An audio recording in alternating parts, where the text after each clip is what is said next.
que a gente mais ouve, né, de algumas pessoas idosas ou quando vão envelhecendo, assim, não, eu não quero ser fardo, né, não quero ser carga para ninguém, me coloca num asilo, não é? Como se isso hoje fosse possível para a população de baixa renda. Pessoal, nós não temos instituições públicas.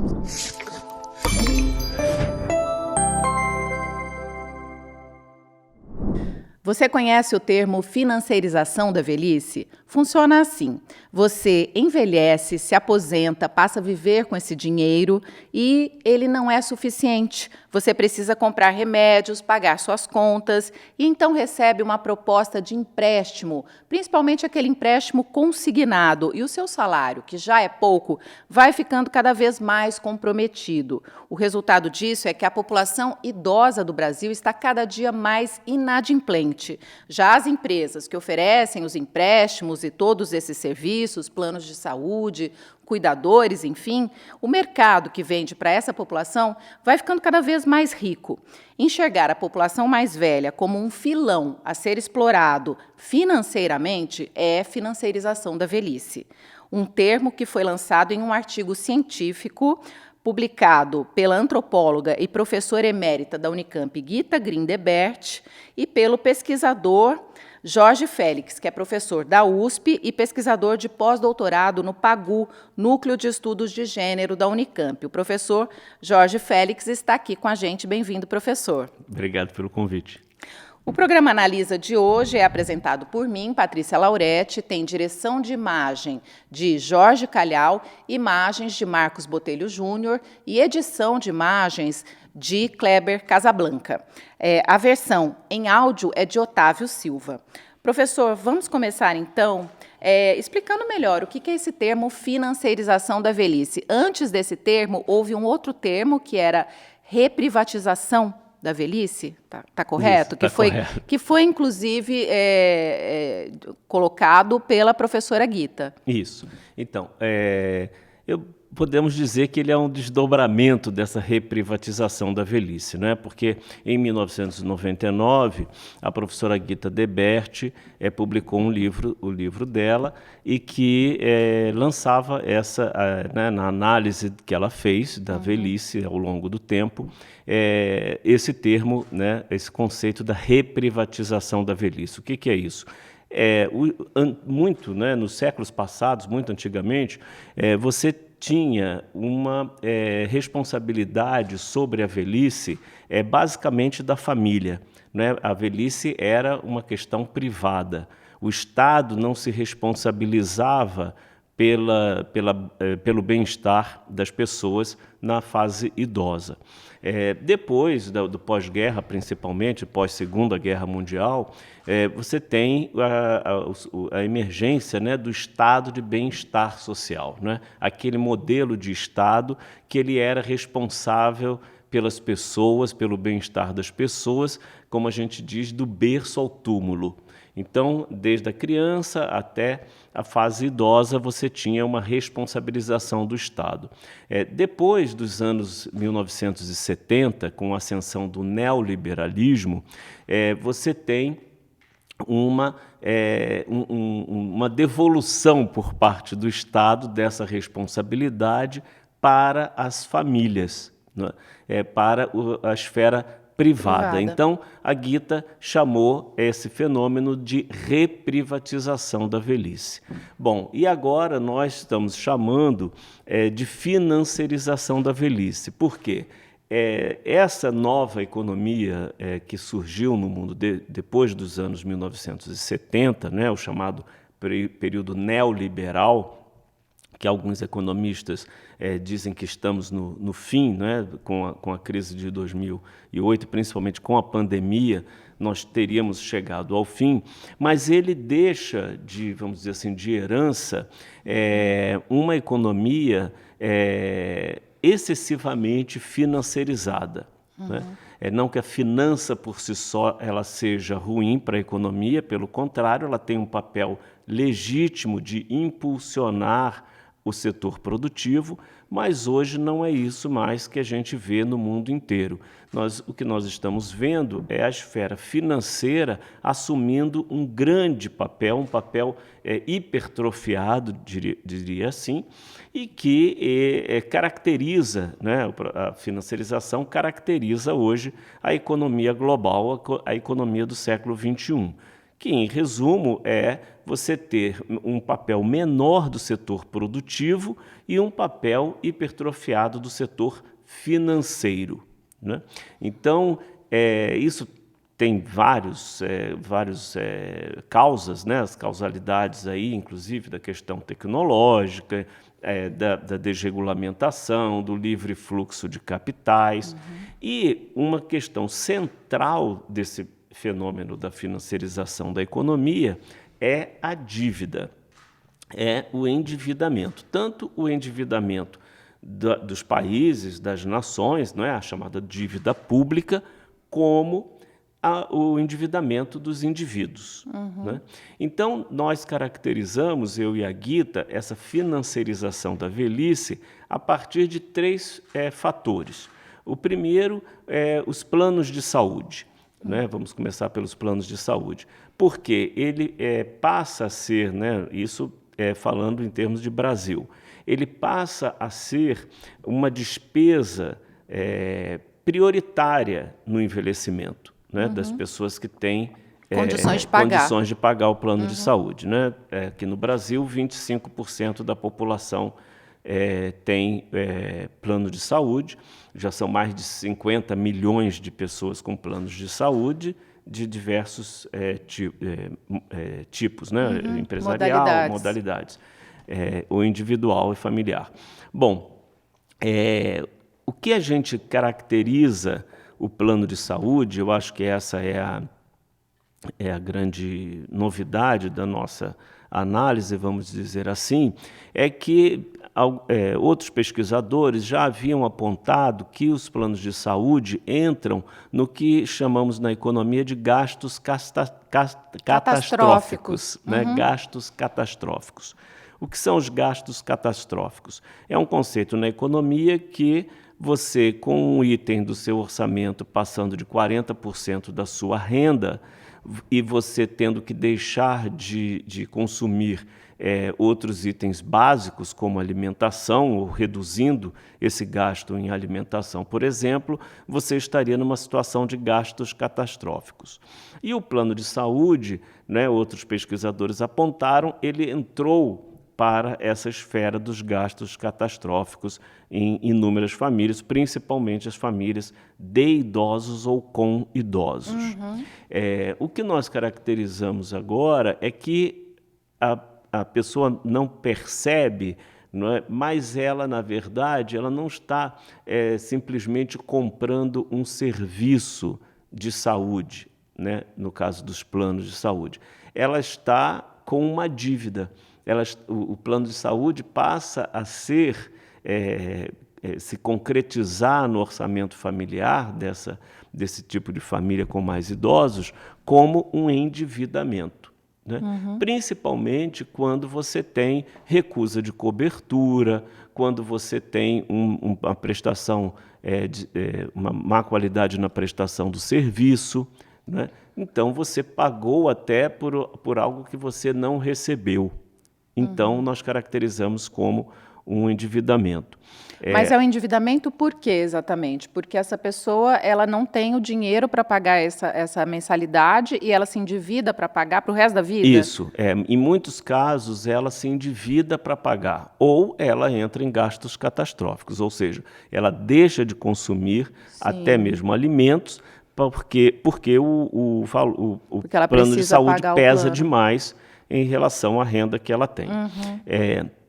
O segundo fator, que a gente pega um exemplo da França, não é? São as instituições de longa permanência. Assim, a gente pega esse como um caso, né? Um estudo de caso da França, onde você teve um grande escândalo na principal rede de LPI do mundo, né? LPI são as instituições de longa permanência para idosos, seus residenciais para idosos, né?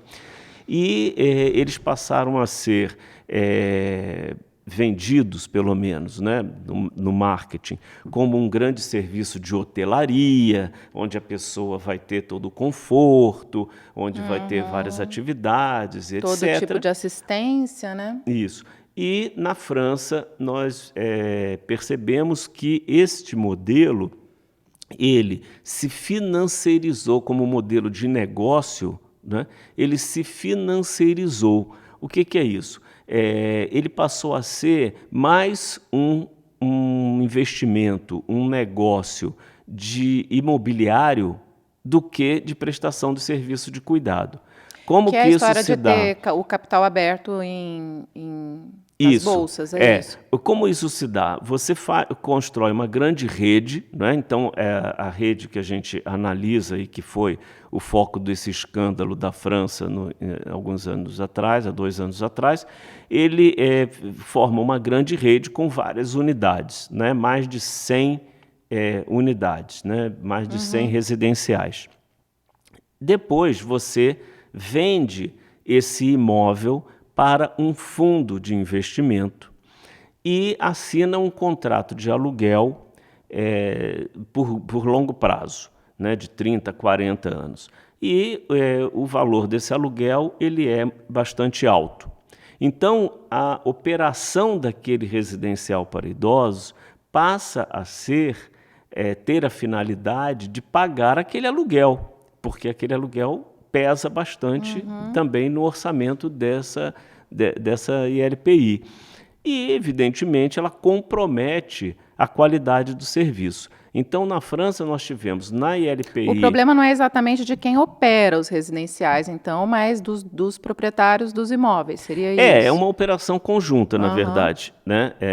Porque o proprietário dos imóveis passa a ser o fundo daquele investidor ou daquele empresário que fundou aquela rede toda, né? Quer dizer, ele desenha todo o negócio como um negócio imobiliário e aí sim, como você falou, depois que ele está com todo esse modelo concretizado, ele abre o capital na bolsa e passa a ser ter, né, investimentos das pessoas, porque ele passa a dar uma rentabilidade alta. Então, as ações dele passam a ser interessantes para o público em geral e para investidores. Né?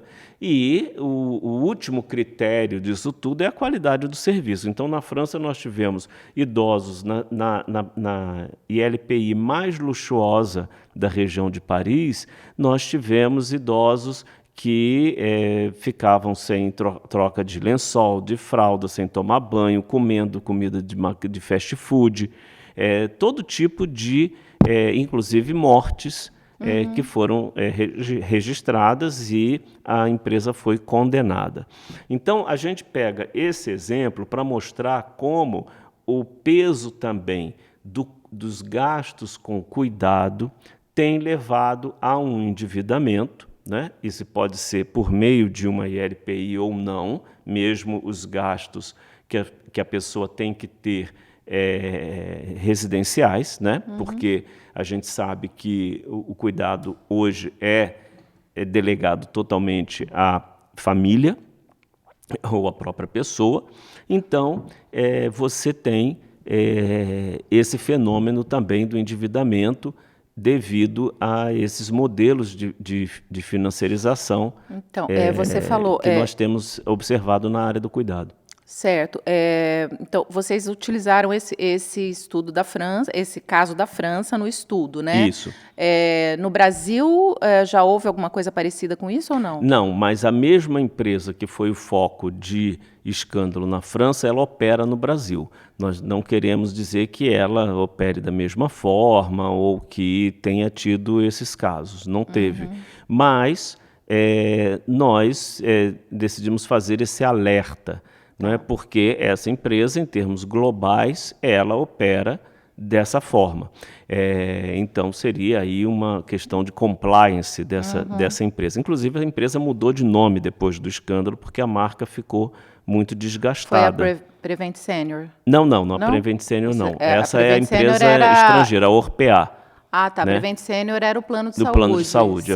Já foi outro caso, já é outro escândalo, caso, né? Isso. Mas, o terceiro ponto, só para a gente completar, o terceiro ponto talvez seja o mais óbvio, que é o crédito consignado. Era né? isso que eu ia perguntar. Isso. Que é o mais comum, né? O que chega em mais gente. Isso, seria. E o mais evidente, né, num processo de financiarização.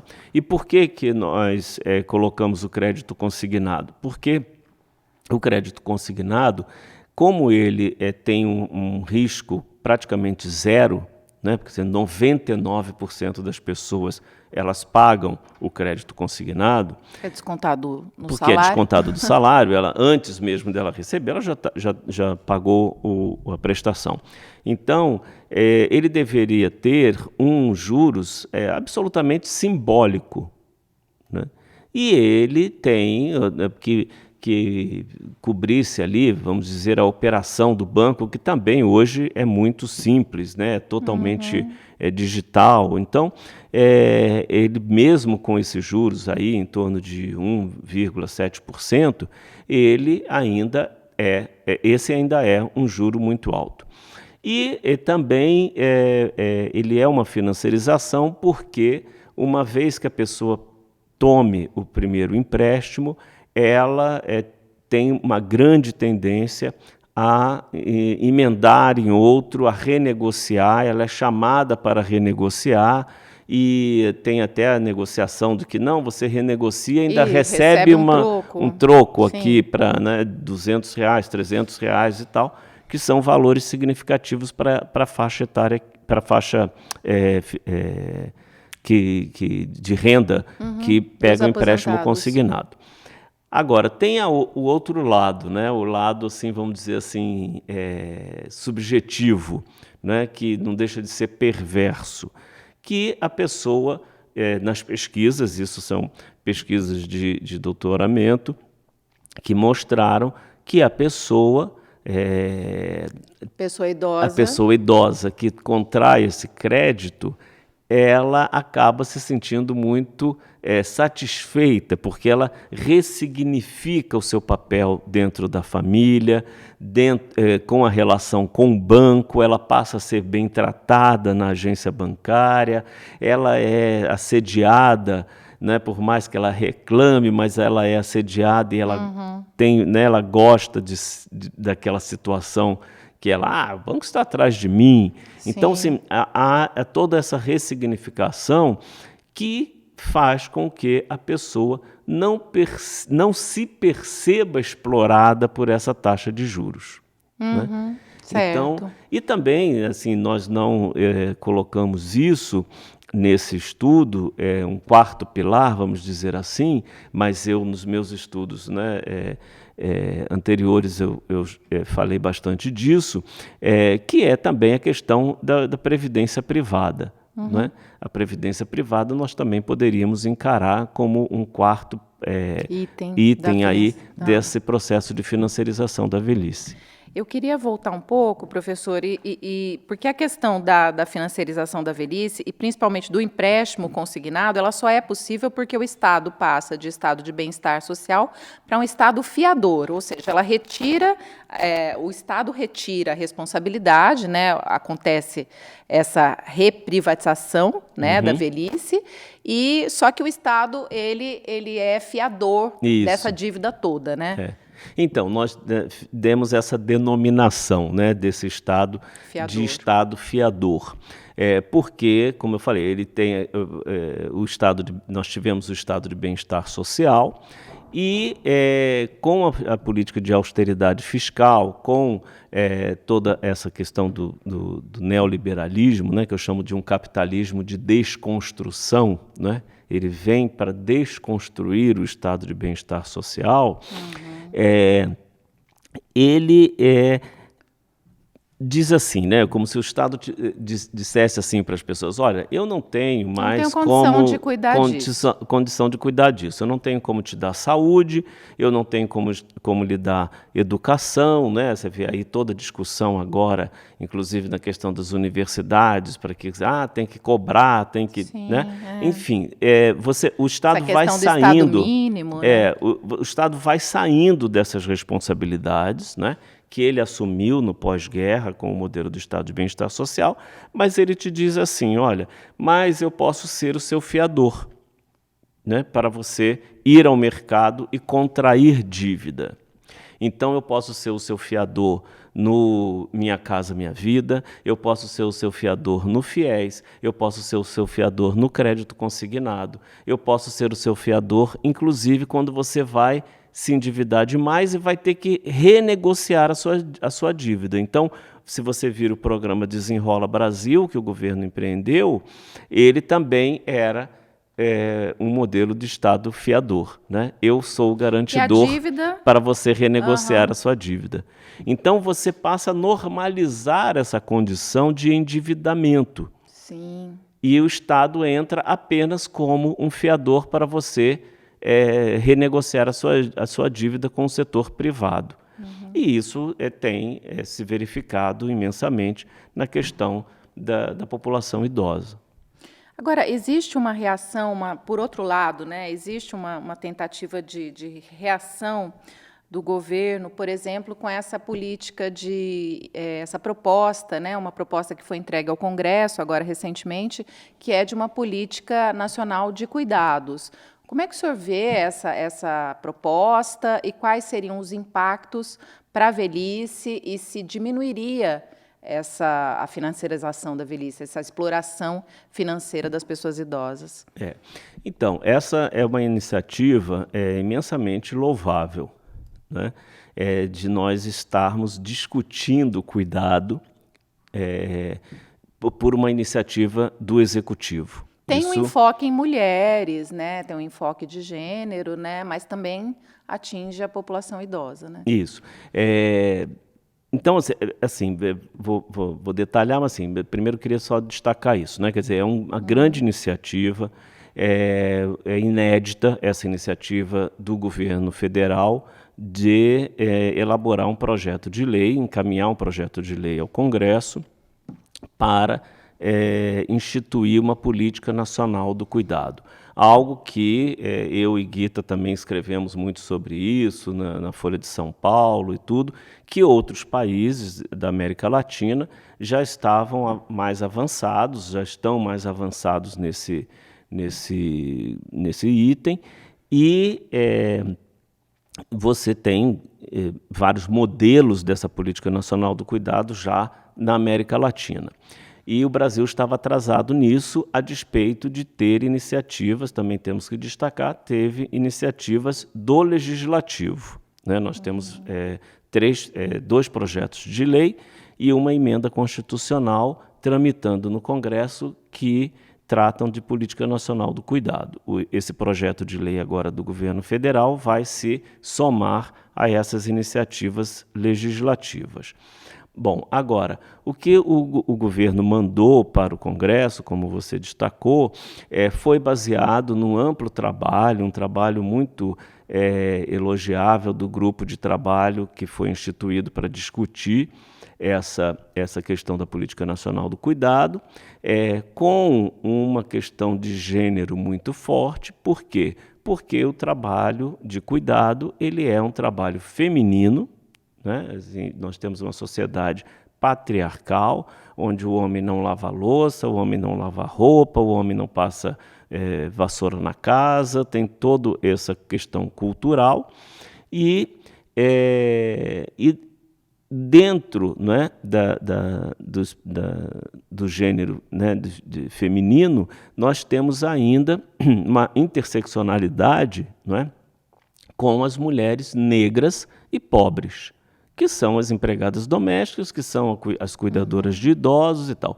Então, o grupo de trabalho focou muito neste público, em atender, né, em garantir direitos para essa faixa que é a maioria do trabalho do cuidado. No entanto, e aí pega, como você falou, pega desde do cuidado com a criança, com a pessoa com deficiência, com a pessoa idosa, enfim, todo mundo que necessita de cuidados para suas atividades da vida diária. Agora, é apenas um primeiro passo, né?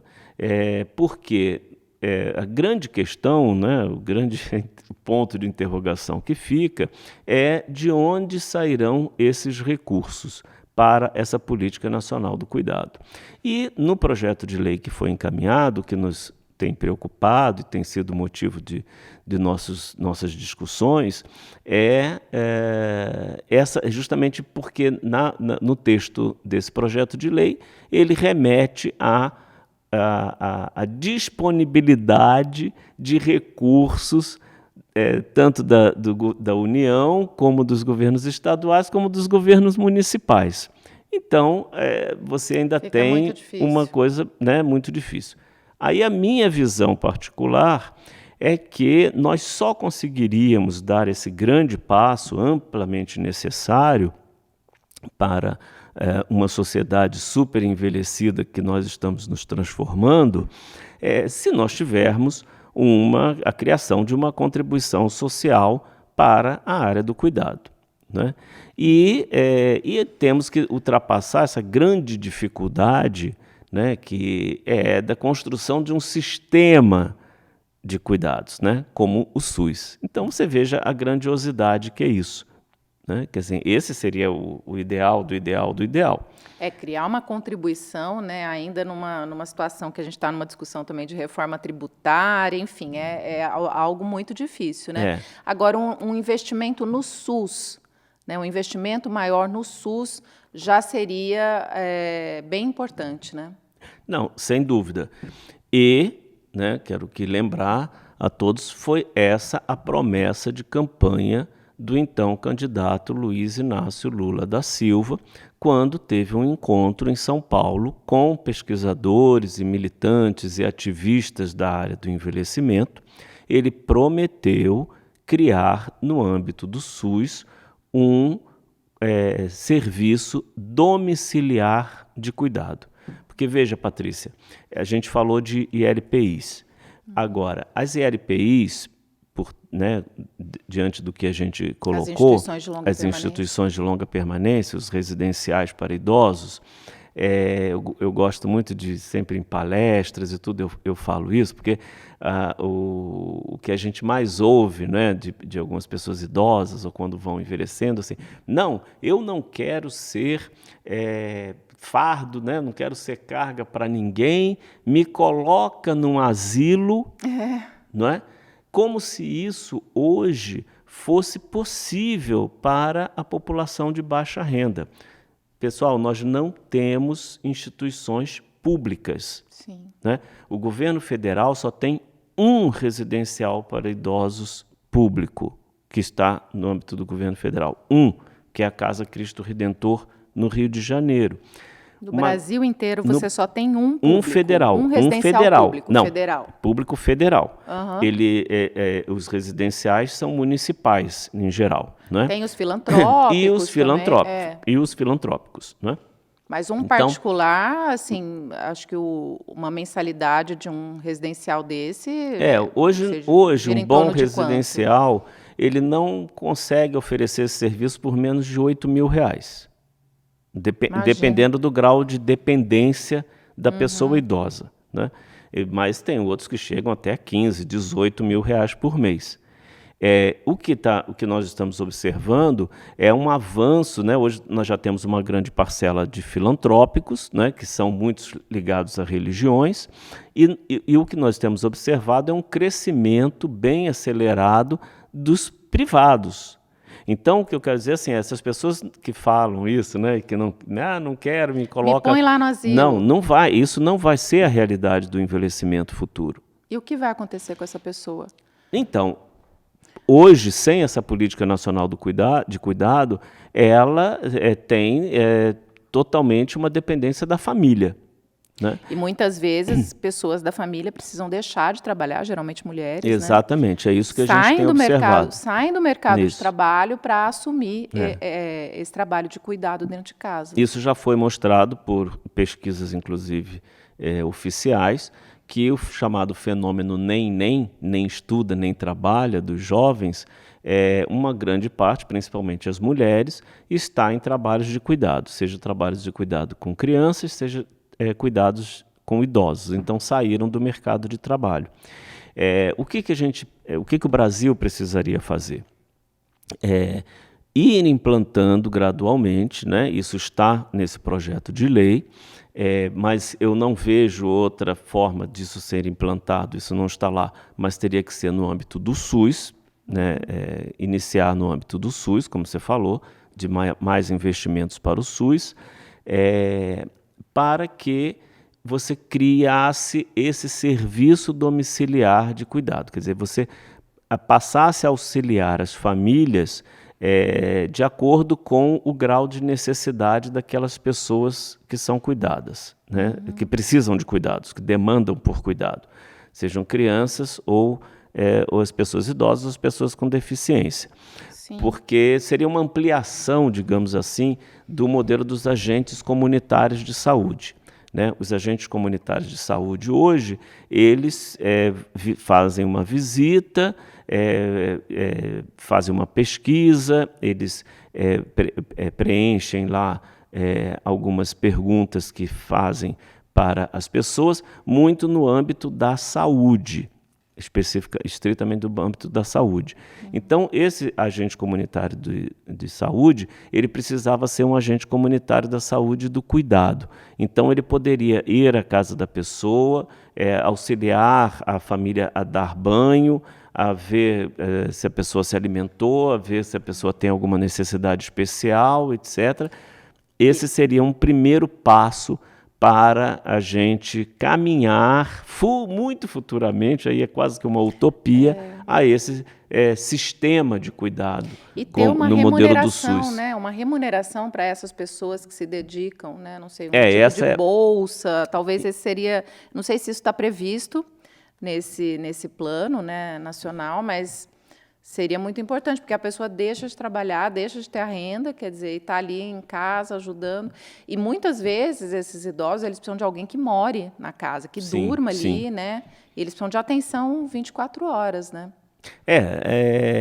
A gente toda uma discussão do conceito do cuidado, né? A gente tem um grupo, né? Quero convidar aqui as pessoas para visitarem, que é no Sebrap, né? O site é cuidado.sebrap.org.br, cuidado.sebrap.org.br, que é a rede Cuide, Cuidados, Direitos e Desigualdades, que faz parte, né? Ele é coordenado pela professora Nádia Guimarães, da FEFELESH da USP. Esse grupo é um projeto internacional, ele é o braço brasileiro de um projeto internacional de estudos sobre o cuidado, que é o projeto Who Cares, né? Em inglês, mas eu vou falar aqui em português, reconstruindo o cuidado na pós-pandemia, no mundo pós-pandemia. Então, ele envolve 5 países, França, Estados Unidos, Colômbia, Brasil e Canadá. E nós tivemos já um congresso em Paris no ano retrasado, no ano passado, esse ano nós tivemos no Canadá, e um dos principais temas, Patrícia, é justamente isso, a definição do cuidado, né? O que é cuidado?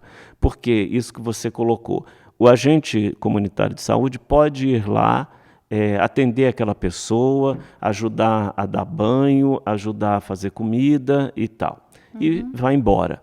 Mas, se você ampliar esse conceito de cuidado, o cuidado também inclui a questão da solidão, a questão da interação pessoal, que aquela pessoa quer conversar, que aquela pessoa precisa de companhia, né? O mundo vive hoje uma epidemia de solidão que atinge principalmente as pessoas idosas. Então, se nós ampliarmos esse conceito de cuidado, nós vamos ver que vai muito além de apenas atender as atividades básicas da vida diária. Sim. Também tem as questões humanas, as questões psicológicas que precisam ser atendidas. Então, a questão é muito complexa. Sim, né? e sozinhas as famílias definitivamente, assim, a maioria... Não vão consegue. conseguir atender. Tá certo. Professor, quer complementar alguma coisa? Não, eu só agradeço o convite, né? Espero que as pessoas se estimulem a pesquisar, a acompanhar esse tema do cuidado, porque eu vejo que é um tema crucial hoje na sociedade, né? A sociedade global, o que eu chamo, né, de geopolítica do envelhecimento. O mundo inteiro está envelhecendo. E existe, sim, uma guerra de poder entre os países, basicamente para saber quem vai pagar pela velhice de quem. Né? Essa exploração que sempre ocorreu, né, essa geopolítica entre os países, desde os grandes descobrimentos lá atrás, no século XVI, ela foi se transformando. Né? E eu vejo que hoje essa geopolítica ela está centralizada na questão da transição demográfica que o mundo está passando. Todos os países estão envelhecendo, o que diferencia é o ritmo de envelhecimento, que no Brasil é bem acelerado. Então, o que está em discussão no mundo é quem vai pagar pelo envelhecimento de quem. E o cuidado... E quem vai ganhar com o envelhecimento de quem? Do outro, exatamente. E o cuidado é a base disso. Né? Você tem aí, hoje, um tráfico de pessoas, né? Um tráfico mesmo na Europa de pessoas para o cuidado. Né, para atenderem os serviços de cuidado nos países ricos. Né? Ou você tem a mudança de pessoas idosas dos países ricos para países pobres, principalmente do leste europeu, porque lá as residenciais para idosos são mais baratos e a mão de obra por cuidado é mais barata. Então, né, esses são, assim, bem resumidamente, o tamanho dessa complexidade, dessa geopolítica do cuidado que eu venho falando também. Tá bom. Muito obrigado aí pelo convite. Obrigada, professor. Foi muito boa a conversa, obrigada. Bom, e para você que acompanhou a gente até aqui também, meu muito obrigada. Não se esqueça de se inscrever no nosso canal TV Unicamp no YouTube e também seguir a gente no Instagram, nas nossas plataformas e no site jornal.unicamp.br. Obrigada.